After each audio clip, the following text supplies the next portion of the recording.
An interesting one. You just said you bought her something with the money she gave you. What'd you buy her? I'd get little, like, soaps and baths because she knew I didn't have a lot of money, so every time I'd spend something on her, she'd say, I don't want you spending money you don't have on me. So it was always, like, little handmade things out of paper. Do you think yes, she did buy me a bath salt, actually. Oh, goodness me. Yeah. I've been living off you rent-free. Here's some matey. Yeah.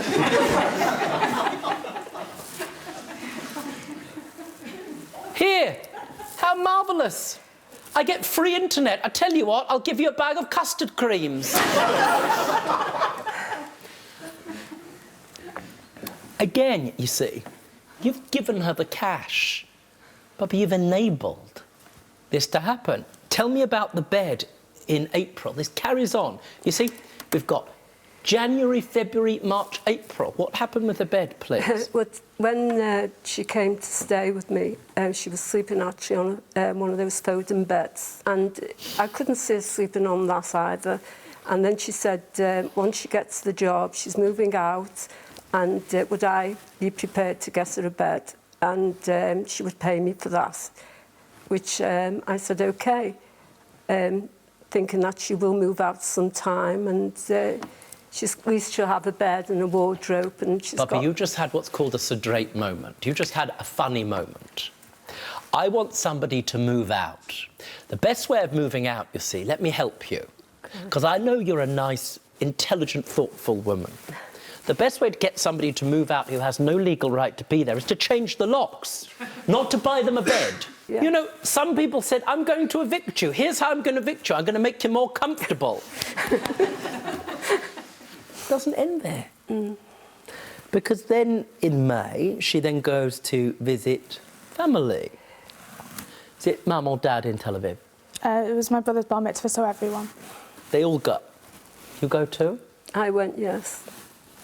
Well, mazel tov to you. Tada, thank you. It's very nice. It's a big celebration. You go out to Tel Aviv to celebrate, and you take your granddaughter along with you. No, I went on a different time as my granddaughter. Understood. Now, at this stage, we've got £150, and you also buy her a suitcase for £49. Correct. Grandma. And I gave her the money as well, pocket money, to be there. I'm sure you did. Sometimes this is what's called in law the epitome of a gift. Where you have what's called a major party, some people would know it, we would know it as a big simcha, a big event. What happens is that the family pitch in, because some people can afford less, some people can afford more. And what you do is make sure that everybody can be at the party. That's especially relevant in a family like this, and I know. Understood? So why'd you say she owes you the money for the flights and for the suitcase? Why? Because there's nobody else to give it to her, and she wanted to go. You know, she needed to be there because she has family, and it was her brother's bar mitzvah. Now, here's the thing.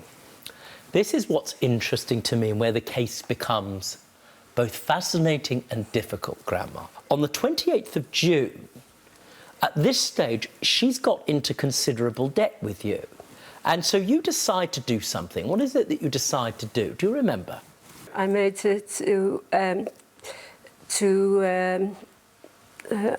can't say it in English. What can you say it in? In Hebrew. Oh, are you speaking Rich? Chose, it's... Contract. Contract, sorry. Understand. By the way, I understand. Yes.